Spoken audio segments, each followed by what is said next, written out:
दरम्यान बदलापुरात शिंदे गटाच्या वतीने पेढे वाटप सध्या सुरू आहे आणि जल्लोष केला जातोय। अक्षय शिंदेच्या एन्काउंटर नंतर रेल्वे स्थानकावर हे पेढे वाटले जातात, तर शिंदे सरकारचं अभिनंदन करणारे बॅनर्स लावून आपल्या भावना या ठिकाणी हे सगळे बदलापूरकर व्यक्त करताना पाहायला मिळतात।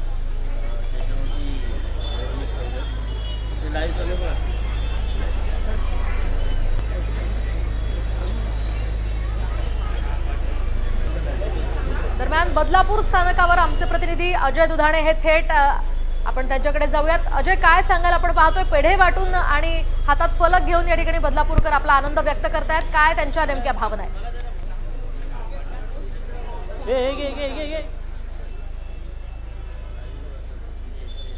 पाहू शकता बदलापूर रेल्वे स्थानकात जे शिंदे सरकार आहे आणि जे शिंदे सरकाराबद्दल ज्या गटातर्फे हा बॅनर लावण्यात आलेले आहेत। आपण पाहू शकता हे जे बदलापूरमधले बॅनर एकनाथ एक न्याय बलात्काराला थारा नाही अशा प्रकारचे हे बॅनर, तसेच नराधमाला शिक्षा मिळेल अशी हे बॅनर इथे बदलापूर रेल्वे स्थानकावर लावण्यात आलेले आहेत। आणि पाहायला गेलं तर बदलापुरात एक उत्साह केला जातोय आणि पेढे वाटप केले जातात। ह्या इथले जे शहर प्रमुख आहेत, बदलापूरचे शहर प्रमुख आहेत वामन म्हात्रे आपल्यासोबत आहेत, त्यांना विचारूया नेमका हा आपला जल्लोष कशाबद्दल?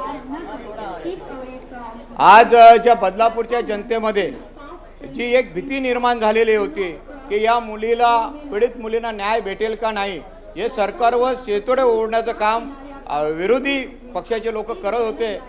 परंतु भगवानच्या घरामध्ये अंधेर आहे परंतु देर नाही अशी एक म्हण आहे। त्या म्हणीप्रमाणे या महाराष्ट्राचे कर्तबगार पोलीस अधिकारी यांनी हे करून दाखवलेलं आहे। आणि मला वाटतं त्यांनी करताना या महाराष्ट्र राज्याचे मुख्यमंत्री एकनाथजी शिंदे साहेब, देवेंद्रजी फडणवीस साहेब यांचं पाठबळ आपल्या पाठीशी आहे, म्हणून त्यांनी कर्तव्य दक्ष आपलं कर्तव्य बजावून त्या नरधामाला यमधारणी पाठवलेलं आहे। हा मोठा विजय बदलापूरकरांचा आहे। मला वाटतं नक्कीच या बदलापूरच्या माता भगिनी जो उद्रेक त्या दिवशी केलेला होता त्या उद्रेकाला न्याय मिळालेला। बरोबर आहे, या उद्रेकाला न्याय मिळाला आहे, कुठेतरी एक प्रकारचा न्याय मिळालेला आहे। आपल्यासोबत अजूनही नागरिक आहेत, त्यांना विचारा नेमकं काय आपलं काय म्हणणं आहे आपलं?